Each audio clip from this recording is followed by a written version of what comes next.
Please.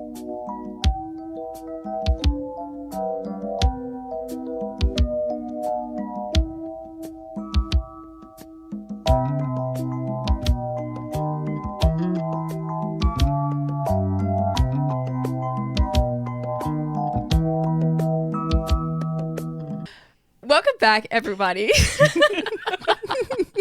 Welcome back, y'all. Welcome It's back. such a special episode, but yes, welcome back to the i.B.Artin podcast. We are so excited to have you guys back in for another episode. If you missed last week's episode, baby, pause this episode, Go back and go listen. to that episode, and then come back to this episode. Or you know what? Pause this episode, go to episode 1, and just listen. But I mean, if you happen to be caught up, go Then- listen to episode 4. Right. Go And listen to then episode come to 4. this one, because last week, y'all, we were spitting, okay? It was a very good, in-depth conversation about access. Mars and I went into our own personal experiences with, having very little access to the arts. And then we also add a little history lesson in it, We sure did, because, we're not baseless over here. Right. We got to back it up with some We got the info. We got the facts, okay? facts. Exactly. Oh, my gosh. I feel like I'm like my Houston is really like, It is. It is out. It's out and full. proud. It's out and proud, baby. It's out and proud. As it should be, though. As it should be, guys. So that's a great segue into what this episode is about. So today we're going to be talking about just basically imposter syndrome and not feeling good enough as people of color that are involved in the arts. But for this episode, we have a very, very special guest with us, Mr. Ashitaka Porter. Hey everyone! Yo! My name is Ashitaka Porter. I'm so excited to be here.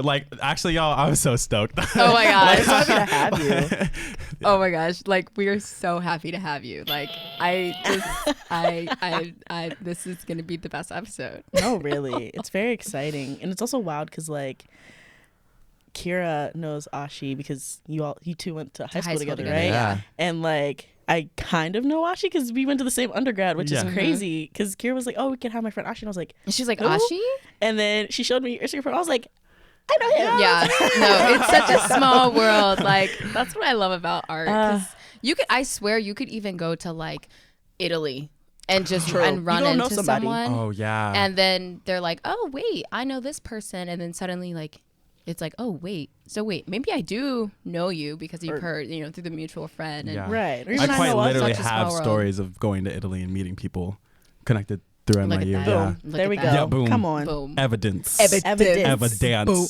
And now we're over here at Columbia University. Columbia. Ooh, child. Y'all, this school is big. You can put this on your resume. Oh, You I could be really like can. Really? podcast at Columbia Teachers Ooh. Oh, College. yeah. you When you feature on right. stuff, you can do that. Oh yeah.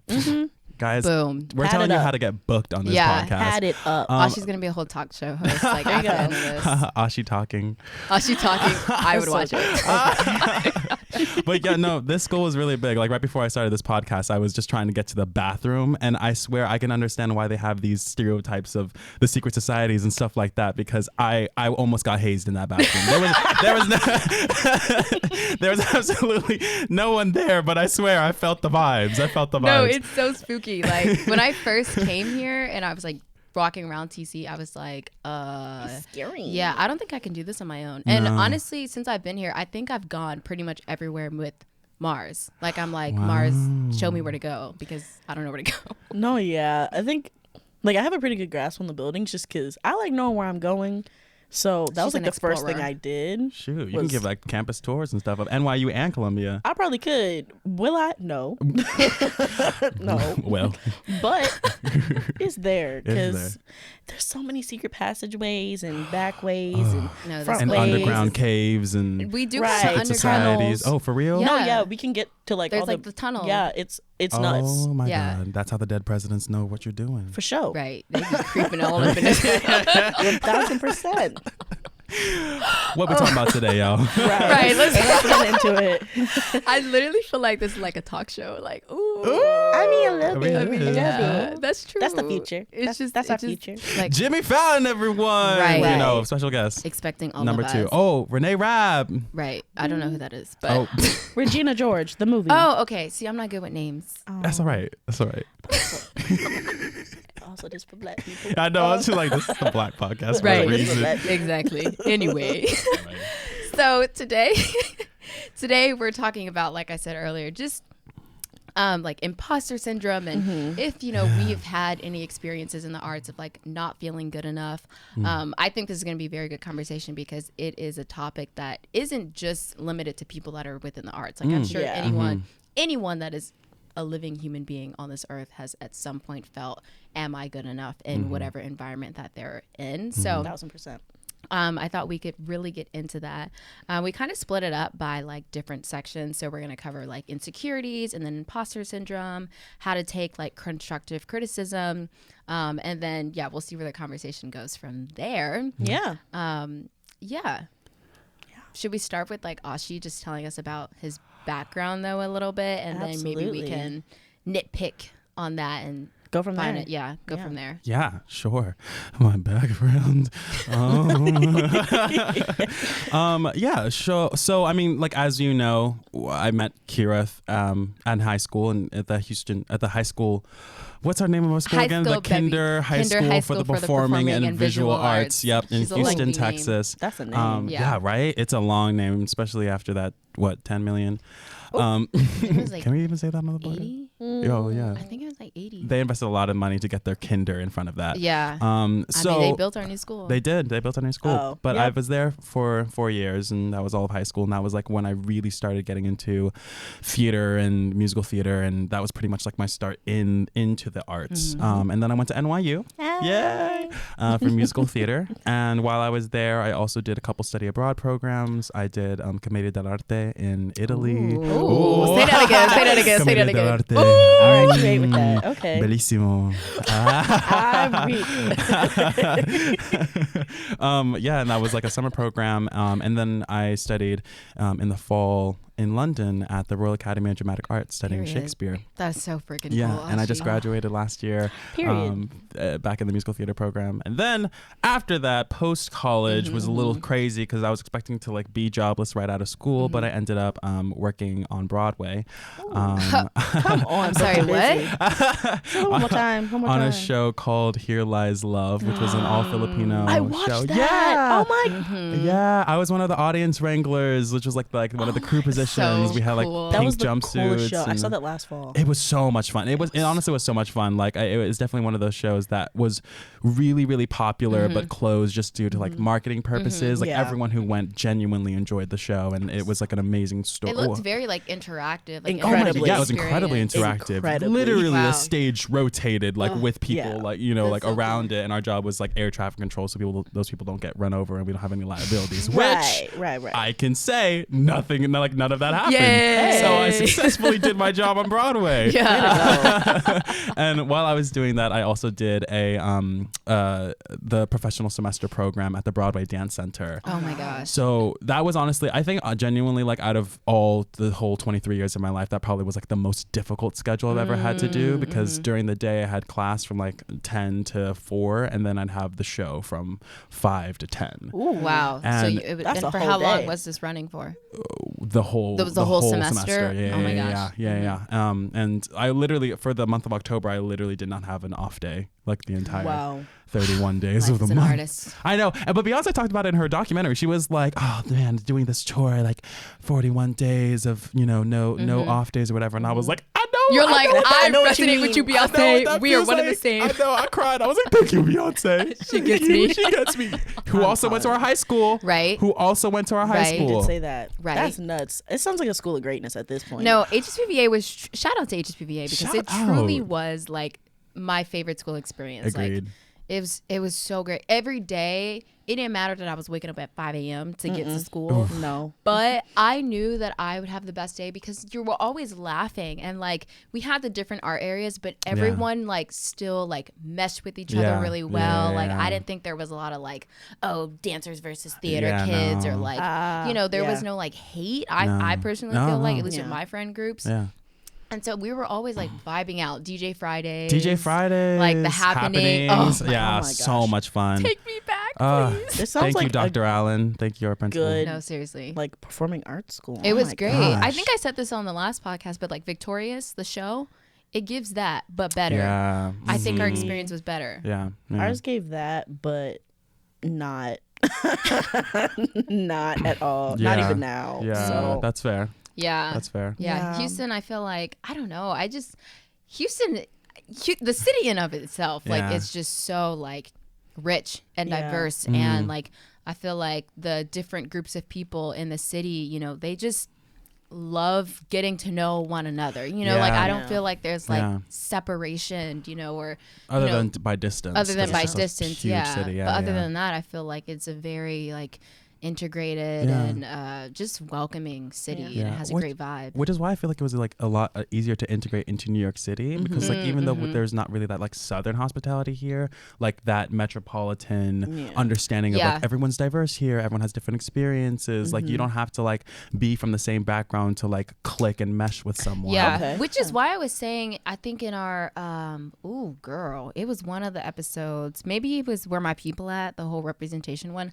I don't think I started focusing on like, oh, they're white, I'm black, until I got to undergrad, because Houston and HSPVA was so diverse. I didn't experience any issues, or maybe I just wasn't aware, you know, of that kind of stuff. But I truly knew that I could go to school and focus on dance. Like it was just dance. That was it. Like I was like, I don't care that I'm at the ballet bar with some white people. Like I genuinely didn't care. I was like, girl, teach me how to dance. I was like, how you get your leg up? Like, teach me how to do that. You know? I feel like, I will say though, I feel like that's very true in the dance community, because I felt that way in the last program that I did at Broadway Dance Center. But I will say in the theater program, I definitely do feel like, I know, just being mixed as well, like especially being in Houston, where like the majority of the people that we were dealing with were like Southern black people, you know, and then everyone else was just like white or like Latino or Latinx. And like what I was dealing with, I feel like being mixed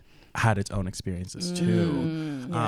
Because and that's another thing, I'll like go into imposter syndrome, because like even just feeling okay or good enough in my own communities almost felt impossible, especially being in Houston, you know? I definitely think that we should talk about that, because I'm not mixed. Like I'm not mixed, but I have like I sometimes I've had this experience of, because I've been in predominantly white spaces, and then like, you know, the black Southern, you know, whenever I would go back home, I definitely felt like an in-betweener. Like I didn't belong in either, because sometimes I would be hearing from my community, oh, you know, you're white because you go to a white school. But then I'm like, when I'm at that white school, I'm like, okay, I know I'm not that, you know? So it just made me think about, okay, well, for someone who actually is mixed, like what is that experience, you know?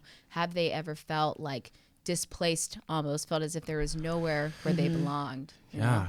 And you're mixed with black and Filipino. Yeah. I'm Blackapino. You Blackapino. Yeah. Hey, trademarked. Ashitaka Porter. Ashitaka Porter, trademark. I'm weak. Have you had any like, I guess going off the imposter syndrome, like you said, we can start with Mars, and like, sure. Have you had any like major experiences where you were like, oh my gosh, like I am not capable of doing any of this because I am not good enough? We've had I feel like I've had kind of bits and pieces throughout life of that feeling, like as I'm entering a new space, every time I was entering a new space within my art, I was starting to feel that feeling, like going into middle school. So now that's like a combination of a bunch of other elementary schools, and like I grew up in a predominantly white area. So like I've always been aware of the fact that I was like the only black person, but I think it didn't dawn on me that like that changes things for me until middle school, when it was like, I don't know what was going on in like the beginning of the 2010s, but no one did. Preteen white boys, hellions, okay, hellions, flat out hellions. Like they're learning what it means to call somebody an Oreo or to call somebody a this. And I distinctly remember being in social studies, and this kid turned around and said, "You're an Oreo." And I'm like, and you're white. Are you serious? Unprovoked. We're not friends. I don't talk to this kid. I've never spoken to him a day in my life. I already lose my mind when a black person calls me Oreo, but if a white Yeah, person were to no, call me that- Oreo, No, that's the thing. Like, oh, we're fighting. that was little town There's like no culture. way. Like you're not hearing this from people in your culture. You're hearing this from people outside outside of of it. it, yeah. They're Dang. like, oh, you're an Oreo. And I'm like, huh? Yeah. First How of do all, you even know that word? How do you know what it First of means? all, I didn't even know that word. I'm a little sixth grader. I've only been in this grade for maybe a month. Maybe a month. He just turns around, unprovoked. You're an Oreo. What? Excuse me? I was like, what is that? I thought he was calling me a zebra, which is like if you're mixed with black and white. And so I was like, Zebra? I was like, I'm literally I've fully never black. even heard that. Yeah. And I was so confused because I was like, what?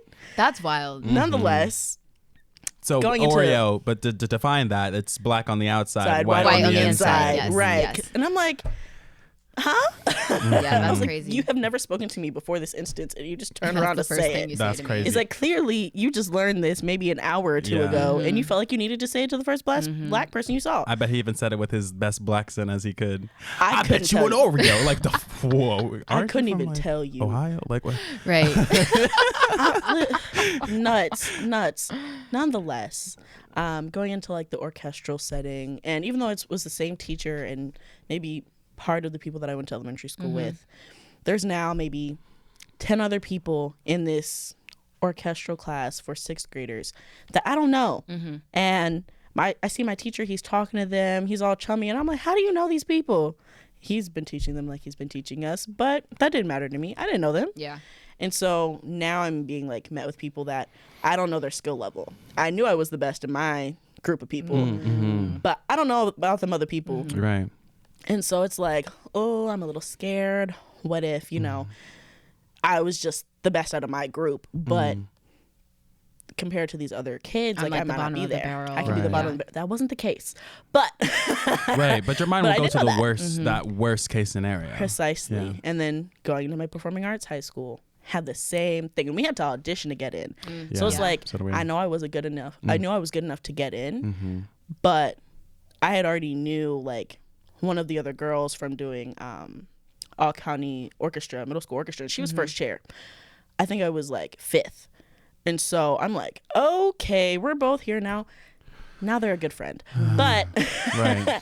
at the time, I'm like, Jesus, now I have to Yeah. like up the atom. And this school was already really hard going into it. And so Yeah. I was just like, oh gosh. I have Yeah, so all many against performing arts me. schools, Oh, it's so it's like insane. so intense. it's like it's weird because it's like a mixture of, oh, this is so like welcoming, like this is Right. so cool, but then when you actually get into your discipline, like Right. the class for that, it's like Yeah, especially Literally because when you're in shaking. high school, you're actually not thinking about can I get into a good college. You're At thinking all. about your career. Yeah. Yes. So you're 15 years old thinking you're about like- like, oh my God, where will I be at 18? Oh my God, Yeah. like, Right. like can I book some? Like, you know what I mean? Like, it's not just like an easy, simple like I just need to get to the next level, which is college. yeah, no, it's not. And it's funny because I feel like once I got to college, yeah, like I wasn't.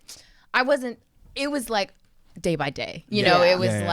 like how I should have been thinking in high school is how I was thinking in college, and then Yeah. like vice versa. Oh, you yeah, know? Oh, for sure. Like the stakes just felt so much. Like I felt like if I messed up in class, I was like, That's my the end of the career as a world. dancer Yeah, is that's the done. end. Like, End of the world. yeah. Jesus, high school, and especially with all those emotions on top of that.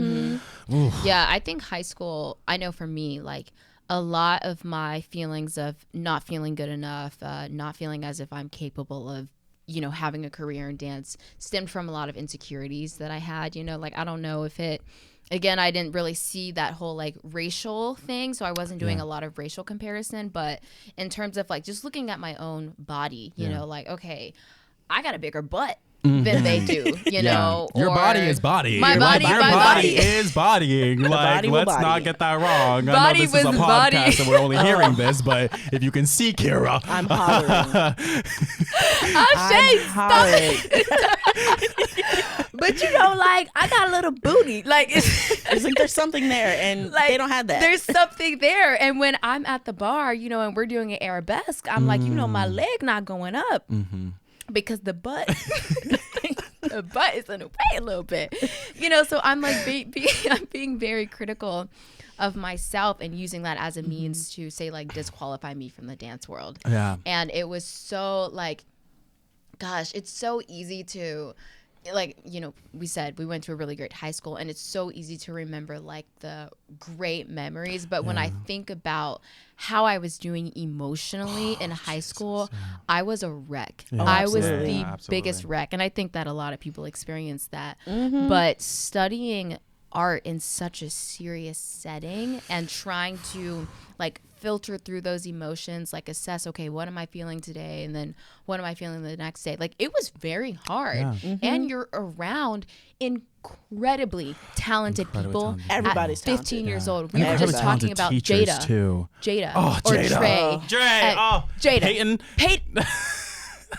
All these incredible artists were 15 years old, and they're like already like have all of these awards or have recognition. And like, I mean, working with Fenty, Jada just did Doja Cat's concert. Like, Trey was Trey was with Katy Perry, and he was with Lil Nas. Yeah.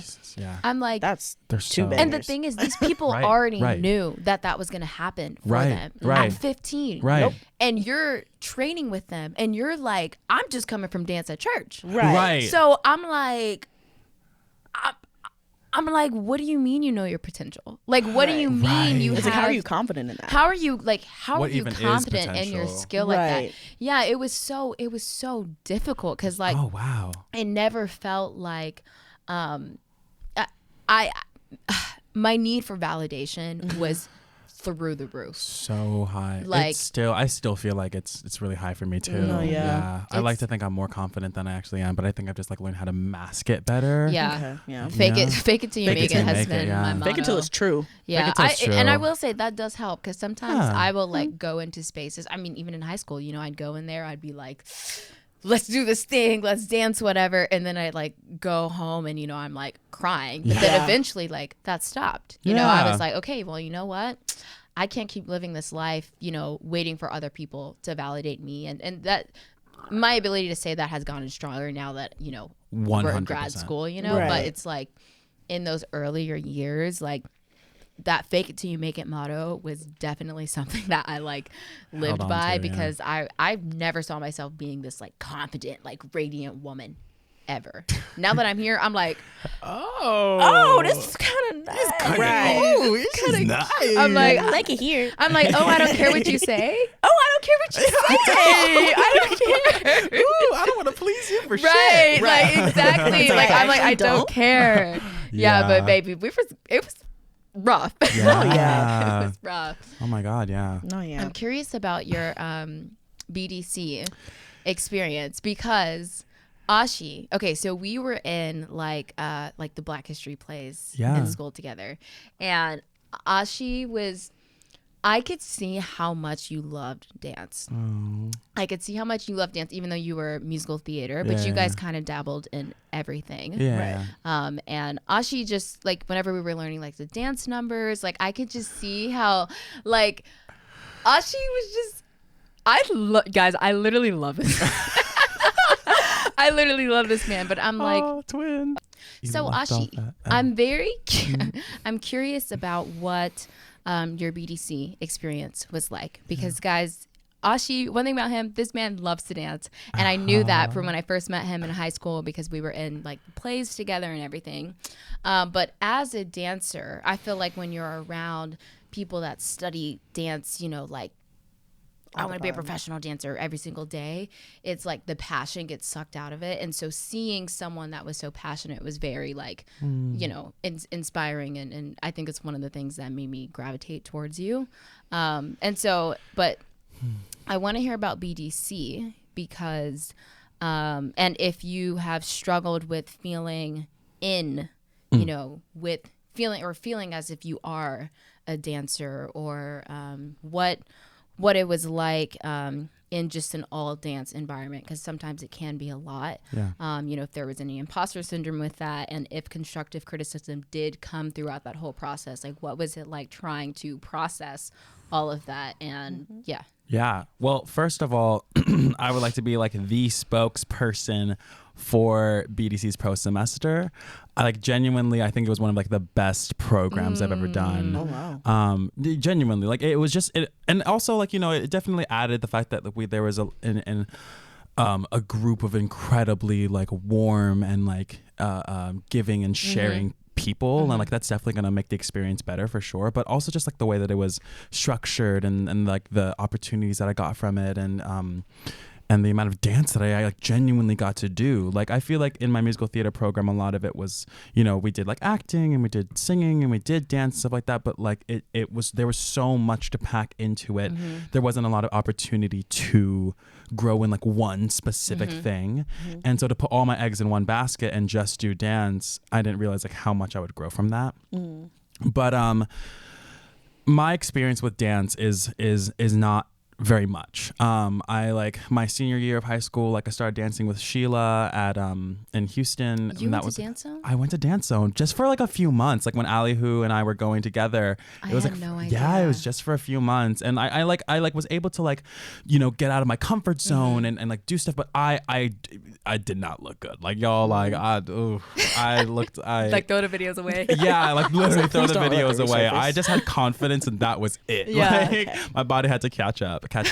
And then when I got to college, like I was dancing and doing musical theater stuff, and I think I was doing pretty fine. Like, but then COVID came, and then a lot of dance had to come from home, and like that's just already hard itself. You trying don't to really teach have anyone be yourself able to correct you, or you know. And then the rest of the programs that I did were mostly like acting programs, so I didn't really dance. And when I graduated college, and I was like, I think that this like really is like my only, not my only, but like my biggest weakness out of this triple threat. And so I just committed and did that program. And honestly, guys, I applied for it and wasn't expecting to get in. Like I applied for the pro semester so that I could just roll over my application to the independent training program.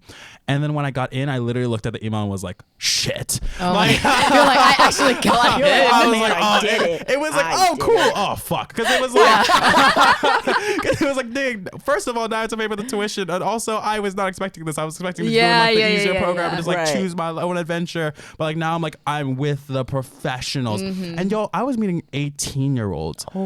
18-year-olds who have been doing this since they were like 3, who were like 16K followers from like France, from London, from Poland. Like they're like big time. That would have took me out. No, right? Yeah, It took me out. Talk about imposter syndrome. No, for real. I literally was like, these people are already successful. They're just doing this program so they can get the connections and the networking. That's the thing when people are doing things for fun and Right. you're doing it like because it's advance like your the career. beginning. Yeah, because like they did it, like they were doing Oh the my program so they can like meet mentors and get networking and like get Yeah. opportunities and book agents and book shows. And I was doing it just so I can dance better. So Yeah. I was like, oh my God, like this is terrifying. And I was like, there was actually a lot of guys. There was like 7 guys out of like the 50 people I think we had in the program, Okay, that's- which is a lot when you're Yeah. comparing like a dance program. And Yeah. so, and like just like I feel like I really was like 1 or maybe 2 of the only people who was really as inexperienced as I was while I was there. So imposter syndrome, oh my God, I've never felt it more in my entire Yeah. life And you than I kept did in this like a video program. documentary on Instagram. Yes, you would, I like, did. Post, Yeah. like, your That's little so cool. Ashitaka Yeah, things. hello my little tacos. Yeah. Like, yeah.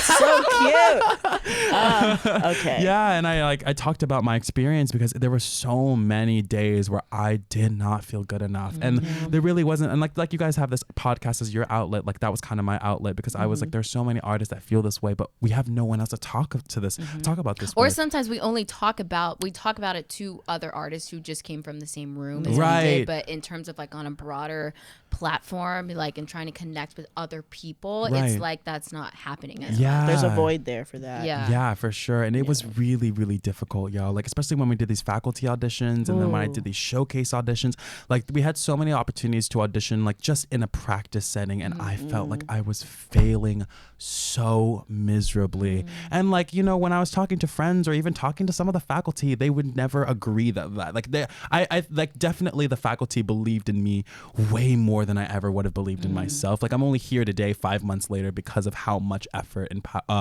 empowerment they put into me, because I was like, what do you mean like I'm meant to be here? Like what do you mean like I got in here for a reason? Like that was just a fluke. Like you keep telling me like I'm supposed to be here, but like what do you mean? You know what I mean? Right. Yeah. And then 5 months later I was like, you know, I get it. But moving up to that, like I never would have I never believed them. Like I didn't believe them. Like I truly didn't believe them. Like the only reason I even trusted them was because they were my faculty. They're the ones who accepted me, and obviously I'm here for a reason. Mm-hmm. I don't know what it is. Right. That's that blind faith. I don't know what it is. Yeah, it's not blind faith. I don't know what it is. Yeah. But you keep telling me that I'm good, so I guess I'll move forward in that power. But well, and it's like, well, I'm not going to leave the program. Right. You know, like I'm not going to just take an exit. Like you got in. I'm here going now. to keep going. Yeah. Oh my gosh. Yeah. I've had some experiences where, honestly, that's kind of how I felt with high school a little bit. Like, actually, let's speak to undergrad since we've already talked about high school a little bit.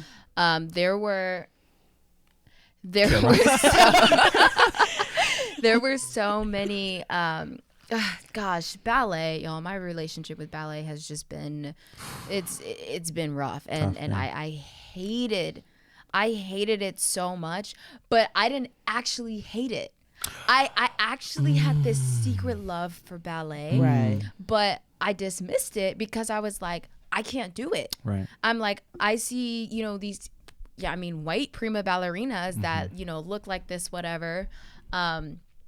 And when I entered into undergrad, I'm like, okay, well, all of you guys came from a studio, and, that's something that I didn't have either. So it was just like, you guys, it felt kind of like what you were saying. It felt like, okay, you guys are here because you just, you want to advance your career, start making connections and everything. But I'm like, I'm still just at the beginning of understanding like the basics of ballet and understanding how my body functions in this like very weird art form, I'm still trying to learn the basics. It's ballet's hard, y'all. Ballet's so hard. But yeah, I felt a lot of that going into undergrad, and there were a lot of moments when I wanted to leave. Like, I remember going into my professor's office and I was like, I genuinely do want to leave this school because I feel so incapable. I felt behind, which we talked about last week. Like, I felt so behind. It felt like I did not see myself getting to a point of being confident standing at the front of the room and performing the combination. Dancers don't like standing in the front. Like they always go to the back. Right. And so it's just like it's hard to overcome that because it's a lot of like, I have to learn how to pour into myself. Like, because there's only so much validation you can get from other people. Because like you said, people can tell you are good. Or and people can say, or they can genuinely mean it. But if you don't believe it for yourself, then it's like, I'm not going to get anywhere because at this point I am what's keeping me down. I am like, what's the saying? You're the problem. You're the problem. You are the reason why you don't get like 99% of the opportunities because like you're your biggest barrier. And I feel like that was a very hard lesson that I had to learn, particularly my junior year. Like I was like, okay, this whole negative toxic mindset is not working, Kira. So I'm like, you either retire it, get it out of here, or you're not gonna move to New York. You're not going to make it as a professional dancer. Like, it's just not going to happen. And so it's also crazy, like how much we went through too. Because junior year was the year of hurricane. The beginning of our first semester, and like junior year is the hardest year of high school. And like that beginning of that semester was literally pushed back because people's houses were demolished in these floods. And it didn't help that they were emphasizing that junior year was like the year when you have to start looking at colleges, restart your applications, practice SATs, practice what is it called? College admission. What is it called? The college essays and stuff. And so we're pushed back 2 weeks. Some people are getting a head start. I'm like, my house is flooded. It's just like, well, okay, my house isn't actually flooded, but it was pretty close. But it's like houses are literally flooded. I mean, I remember like going out and like helping people get their stuff out. And so like PVA like organized its own thing to help our students. And so it's just like, gosh, that you said it last week, that feeling of being behind, like that is always what I felt, and why I've had so many insecurities with this question, will I ever be good enough? Because if people are already where I need to be when I'm just starting, it's like, it's so discouraging. It is so discouraging. And you're doing like physical work on your body, but you're also doing mental work and emotional work and spiritual work. And it's just like, when is it going to stop? And you mentioned earlier, it's kind of been like an ongoing process throughout all of your years, because it comes and goes, especially if you're entering into a new environment. Like, oh my gosh, when we first started it at Columbia, we had a conversation, baby, about I was about crying in my room. We got our first reading and I was like, my brain can't process this stuff. I was like, I only know how to dance. I only know how to do a plie and like a pirouette. What do you mean you want me to read and then like take a quiz, you know? Right. But then someone had to remind me, they were like, you're here. Kira, you're here. Yeah. You made it. Second of all, you don't just get through college by only taking dance classes. Like you had other requisites like English and math and science that you had to get through, you know? You are capable of reading a book and taking a quiz, you know? But again, someone's pouring that into me, but I wasn't quite yet believing it for myself. And so the self is the biggest barrier, especially when also constructive criticism. Constructive criticism, being able to take it, because we had a conversation about this the first episode, I think, about separating your art from your physical body, from yourself. And I know we had a discussion about how hard it is, especially like as a dancer, because your body is also your art. And to an extent, I think as a musician, depending on what instrument it is that you play, and even actually really all instruments, like it's hard to take feedback when they're talking about your technique or your posture, because that's your body. That part is your body. That part is your body. So like my teacher trying to alter my bow hold or my hand shape on my left hand as a violinist, as a strings person, or even like the way that I'm moving, the way that my arm is moving when I'm bowing, like those things are hard not to get frustrated about and take that criticism without being like, okay, they're not saying this because there's something wrong with your body, but there is something wrong with what you're doing for what you're trying to do. Yeah, but it's also hard when people make comments like your fingers. Some people have like, you know, like more chubby fingers or more like limber, small fingers and stuff. And so it's like, you know, I can't change that about myself, so that it's like you're automatically taking yourself out of the drawing. It's like, well, I can't change this, so then my career in orchestra or my career with violin ends over after I graduate. You know, right. And it's hard. I remember the very first time that I like got body related feedback from my high school private instructor. It was the first time I met her, and she asked me to play a couple scales, whatever, and she was talking about my bow hold and how I need to fix that, and I don't remember the context that she was talking about, but then she goes, well, you have tiny fingers, so you'll be fine, or you have tiny hands, so da-da-da. And I was like, okay, huh? Because first of all, throughout middle school, after, you know, puberty hit, whatever, I'm thinking, oh, okay, my hands are like normal size, they're kind of large, whatever. I'm thinking they're large, and now this lady's telling me that they are small. And you're like, what are you talking about, girl? What do you mean? Yeah. What do you mean they're small? I had an existential crisis for the rest of the week. I was like, okay. And then I'm seeing like what she meant by my fingers are like short, and I'm like, oh, that's why I have trouble doing this and others don't. And I'm like, oh, okay. That so I reach like with the pinky. The reach, bro. Girl. I had always struggled, and I thought it was me. I thought it was a dexterity problem. And she was like, no, like you have pretty good stretch, but you definitely have to work even harder because your fingers are shorter than like most violinists. And I'm like, I thought violinists had small hands, and now you're telling me my fingers are also a little too short. Okay. You're like, what do I do? Well, the thing is, constructive criticism isn't actually always empowering. Yeah. Like that's just because true. it's constructive doesn't mean that it's like it's given in the most digestible way. Yeah. Because I mean, we have to like remember too, like our teachers weren't raised to teach. Like they were raised as people who were learning it, and then they got to a point where they could teach it as well. But a lot of the times that they're just passing down what they've already learned themselves. So if they learn that constructive criticism, especially as a ballet dancer, or even like with like the size of your hands was, oh, you need to fix this part of your body to look like this or to do this, they're just gonna pass that down. And like that's what most of our teachers do. They just pass down what they learned.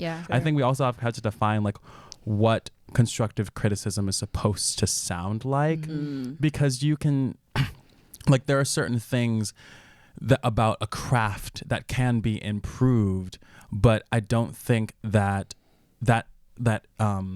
that growth like needs to be pointed out by like pointing out like someone's body or pointing out someone's like the way they got there or their behaviors or things like that, because a lot of the stuff that we need to learn to be excellent in our craft usually comes with time anyway. So I feel like a lot of the things that just need to be improved are the things that can be improved in the moment, or just things that can be practiced, or things that can be like just guided, you know what I mean? Yeah, Like I was gonna say. Oh, sorry. No, sorry. I'm just saying, like, I feel like when we say constructive criticism, a lot of people hear, "Oh, let me give you my opinion." Yeah, and And that's that's often what it always is. constructive. Yeah. And you mentioned time being an aspect, and I think that is extremely important to point out, because sometimes it's a matter of like the maturity of the person that you're working with. Yeah. Absolutely. Because if I honestly, if I'm working with a 15-year-old dancer and someone who's 22, you know, my age, if I say pull up more, that's a general comment that's given in the dance world. I say pull up, this 15-year-old might take it as they think I'm fat. Right. They are they don't think I'm good enough. But it also has to do with like what you're going through developmentally, you know, at that age. You're already insecure, you're already, you know, you may be being bullied and like coming out of middle school and high school and going to high school. So it's like there are different factors at play. But me as a mature, you know, 22-year-old, me as a mature 22-year-old dancer who, you know, I understand my body in this art form. Like if someone were to give me that comment, I'm like, oh, I know what they mean. You know, I'm not taking it to the fact. I'm not taking it to a place of, oh, my lunch, I ate a jelly donut, and like there's, you know, like they're saying that I'm fat, you know, like they're not saying it in that way. And I think that's where the lines get blurred, like with constructive criticism, especially within dance, at least, because our body is connected to our, you know, our art, like you said, but also like it's hard to gauge, because some people can be like really sensitive, and then you can also have those people that are just like, oh, they just they just give it to me, you know. And like I know for me, so there's like the black dance environment, and black dance, like it is like so hardcore. They're kind of mean, just from the videos and like shows that have come I do that. came out of it. Like this probably isn't a great reference, but like the only reference that I can think of to the dance world and it being broadcasted and like kind of looking mean and intense and hardcore is like Dancing Dolls. Dance Moms too, but like specifically to the black experience, I was thinking Dancing but Dolls. also that's Majorette. That's Majorette, and that's even but they different. still but it's still dance, and it's still like hardcore. She was yeah, and even her own daughter, who was like a part of it, like her expectations there, and then her expectations for all of these girls. Like to me, Dancing Dolls was kind of like the black version of Dance Moms, but less toxic, for obvious reasons. Right. For obvious reasons. But no, yeah, it seemed really cutthroat, and like anytime I'd see shows like that, I'm like, you know what? Let me be grateful for where I'm at, because no, I feel like the dance shows like really like make people be like, I'm glad I didn't put my child in dance, because they showcase the toxic aspects of it, and we gonna talk about toxicity of art in another episode, right? But stay tuned. It's so interesting how like like you mentioned Majorette, like within Majorette or ballet or contemporary or competition dance, like the how you receive criticism or constructive criticism looks different. And so, but yeah, if I grow up in a very hardcore cutthroat black dance environment, you know, when I go to another school and people are giving me feedback like, hey, you could be doing more or whatnot, because I'm conditioned to such like harsh feedback in the first place, I'm like, oh, they just saying what they saying, you know, like I'm not taking it to heart in a very deep way.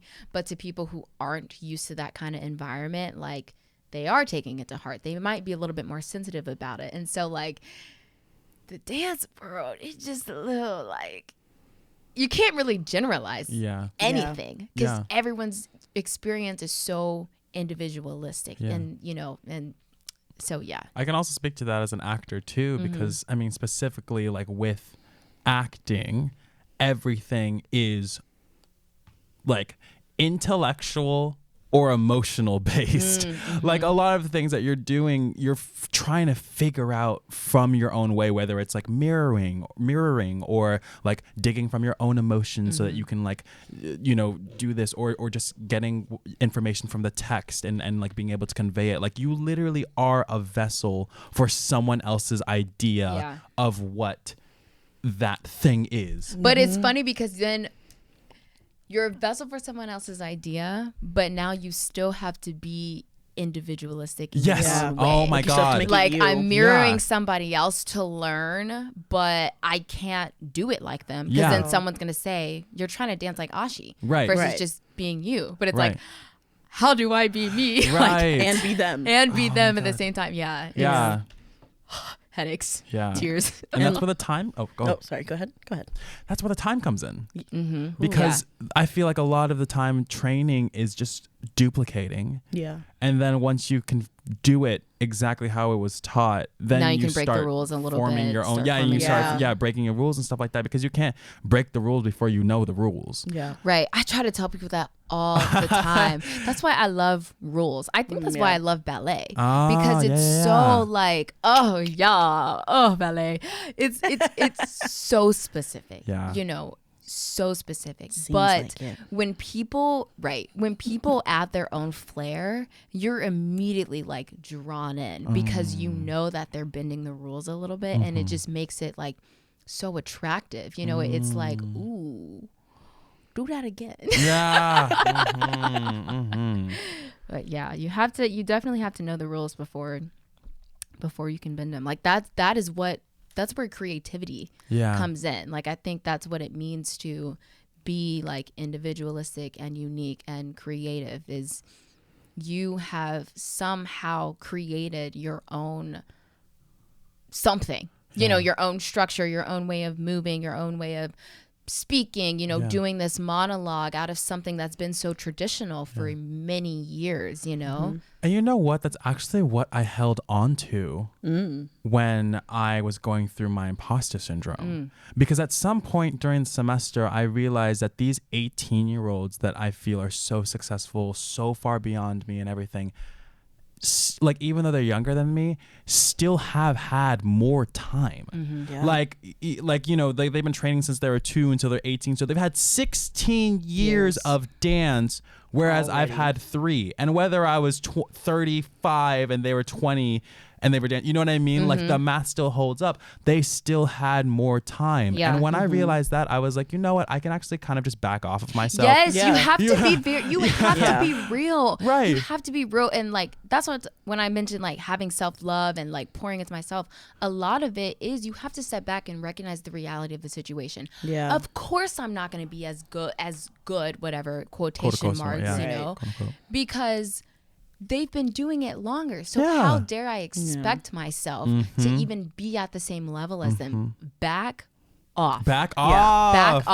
You have to give yourself that grace. And I think we have a harder time doing that as we get older because there is nothing more humbling than someone who is significantly younger than you coming into your art form. Oh, it's the worst. Oh, yeah. And being better than you. And it's happening so much more now. I'm like, than babe, it was not before you doing because of the 18 per internet. West and I can only do 2. Right. Yeah. And it's some of this is Crazy. that they just started before you technically did. Like you could, like you said, you had 3 years versus them who've essentially had like 16 years.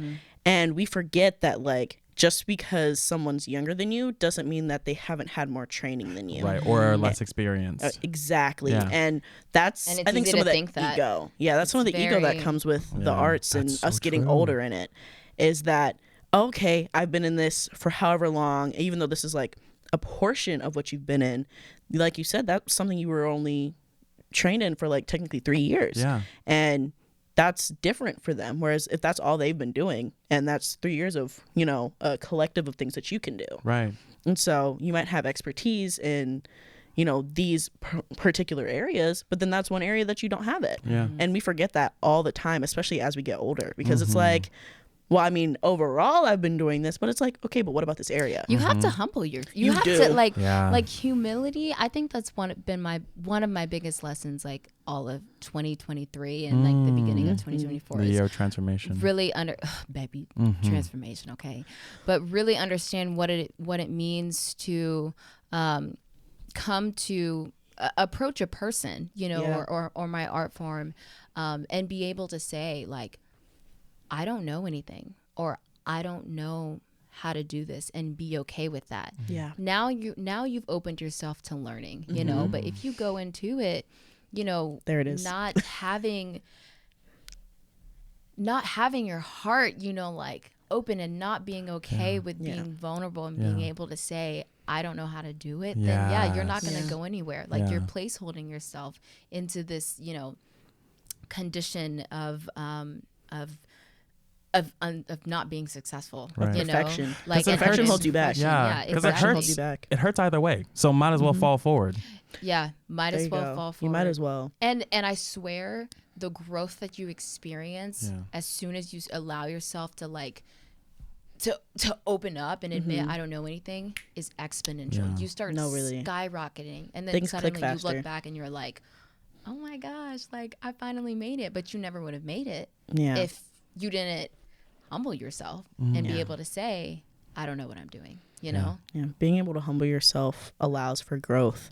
And when you're not able to do that, that's when you get stagnant. That's when you're like, why am I not getting better at this? Why can't I do this? And you're getting more judgmental of yourself, when really a majority of your issue is the fact that you're being so harsh on yourself and you're trying to hold yourself to a standard, when it's like, okay, you don't know how to do this. It's Admit that like overcompensation. Right. I know that I lack, but I'm going to pretend that I don't lack. Yeah. Right. That's when the whole fake it till I make it is doesn't like work. doesn't work. Yeah. Now Because it's to it's your like, detriment. because at this point, if I'm working with someone that just won't admit, you know, that, okay, hey, I don't know what I'm doing. I would genuinely rather someone tell me they do not know what they're doing, rather than continue to pretend that they do and then mess up on the activities or responsibilities that I'm giving them. Because then I'm not going to want to work with you anymore. Right. And humility does not mean don't be confident. Right. It doesn't mean like don't be like, you know, like don't live in your power, or like don't move in the world not living in your power. Like it doesn't mean that at all. I think humility is just looking at the reality of situation. Like that's where, like when you're humble, that's where gratitude comes in. That's where like the reality comes in. Like that's where you like are able to see your strengths and weaknesses as they are, and not as things that hold you back. Right. You know? And I think it's just people are so afraid that if they say I don't know, it's going to be met with like a lot of hate and met with, okay, I don't want to work with you anymore. But no, it's like, I want to give you a chance now, you know, like I want to be able to teach you, you know, like I want to be able to help you, guide you, coach you, help you get to a point where you do feel confident. You know, it's easy to assume the worst, you know, they're not going to want to talk to me anymore if I mess up, but it's like if I'm not good enough, if I'm not perfect, they're not going to want to teach me. They're not going to want to train me. But it's like, no, I do. It's like, that's the point. I want you to be honest about what you can't do. And it took me to being an undergrad and with my private instructor to realize that like asking questions was okay. And once again, super appreciative to that instructor, because she would answer my questions. I would flat out be like, listen, I didn't practice, but I had trouble working on this whenever I was, so I just gave up. So that's why I gave up. And so there, she was like, okay, we can start there. And I was able to get better and get, you know, the feedback that I needed to do better and be better. And I felt more comfortable because I came in with a crap ton of stage fright. Yeah. So honesty is really where it starts. it is being honest with yourself. Yeah. And being honest to whoever you need to be honest to get better so you can grow. Yeah. And that's the moral of the story. That's the moral of the story, So guys. final question for our listeners out there, for you guys out there. How have you, imposter syndrome is the conversation that we're having. Where are you now? And have you overcome it? Or are you still going to do it? Yeah. Okay, I'll start. I'll make it Yes, quick because we please. got to wrap it up. But where am I now? We take it day by day. Yeah. You know, I understand that every day you're met with something new, and every day, like it's not real to think that I'm going to be 100% confident from now until the rest of my life. Yeah. Because, you know, it's just not going to happen. Right. You know, but if I take it day by day and continue to give myself grace, and also remind myself that, like, God isn't going to give me, he's not going to put me in any situation that I'm not capable of handling. Like, I have to remember that a lot. And also understand that I have a community of people that have either gone through what I've gone through or are going through what I'm going through, and to connect with them and to lean on one another. Imposter syndrome, she a bitch. That's like, real. I have to say that's real. But That's real. like, remembering to pour into myself and not be so hard on myself, and give myself grace and be like, Kira, like, it's okay if you didn't get it today. It's okay if you did not understand it today. I can recognize that and then go into the next day trying to do at least one thing better, you know? So just remembering to be kind to myself and kind to my mind and my heart and my soul and my body as a dancer. Just remembering that everything is going to be okay. Everything is going to work itself out.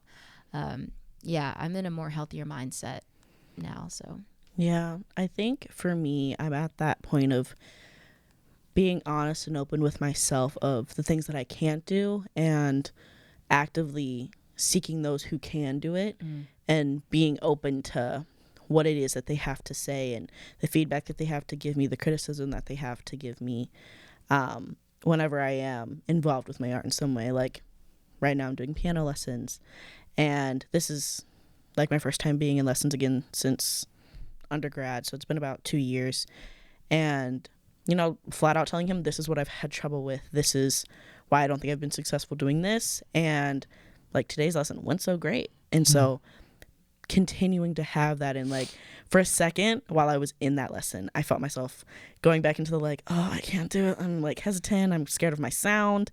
But he was like, he flat out said, he's like, hold on, play so I can hear you. Like, he's like, in my old age, I can't hear. And it was funny, but little things like that of like, okay, yeah, you're right. I do need to play louder. I need to be able to hear myself. I need to be able to do it. And so having that honesty that, you know, it's not brutal, but it is real honesty with myself. Yeah. And so that's really where I'm at, is just continuing to do that, and to not get stuck up here, up in my head, and to just be here in my hands. Yeah. Because that's the only place I need to be right now. So what about you, Ashi? What I learned about imposter syndrome is like, yeah, she's a bitch. for sure. But here's the thing. She is necessary. And hear me out on this, because Yep. imposter syndrome, and we've just named it, but it's just the beginning stages of learning. Because I mean, like, anything new that we've ever done in our entire lives, you've always felt like you don't belong there. You don't belong. You're because it's new, and because you've never done it before, you don't know if you're going to be good at it. You don't know your own abilities within that. You're going to feel like you're not supposed to be there. You're going to feel like an imposter because it's new. But there comes a point in everyone's experience, the more time they put in, the less they feel like an imposter, because they start identifying themselves with the people that are around them. They start listening to themselves. They start trusting their teachers. But all of those things come with time. And the imposter syndrome usually happens at the beginning of something. And it doesn't mean it's the beginning of the career, because Viola Davis talks about how she still experiences imposter syndrome when she moves into a directing role or moves into a producing role, even though she's been an EGOT winner as an actress. Like, there's still things in her life that she's never done before that make her feel like an imposter because it's new. And I feel like if we acknowledge that anything that's new is going to be a learning curve, then we can just enjoy the fact that we're gonna get there. We're going to get there. We will always get there, no matter what we do. Even if it seems impossible, the more time and energy you put into it, the more you will get out of it. So imposter That's a great ending. That was a word. Imposter syndrome. Imposter syndrome is learning. Oh, I love you. That I was love you needed. so much. Okay, guys, we have to wrap this episode up. Shout out to Moira. Yeah. Just That's our producer, y'all. Moira. yeah. And she's Thank amazing. you so much. Thank She's you. so great. But yeah, we're definitely gonna have And she Ashi has back. the most beautiful eyes. No, literally. She's just have to look. beautiful. But yeah, we're definitely gonna have to run this back with Ashi. Oh, have no, him back really? on another episode. Hell, maybe our next episode. Who knows? But yes, this has been such a great conversation. Thank you so much, Ashi, for coming in Thank you. chopping it up with you. us for a little bit. Yeah. Yeah, we'll see you guys at the next episode. All And follow right. me on Continue Instagram. to be great. Follow him on Stay Instagram. At Ashi ASHI_taco TACO. Goodbye, my little tacos. Oh, Bye. goodbye.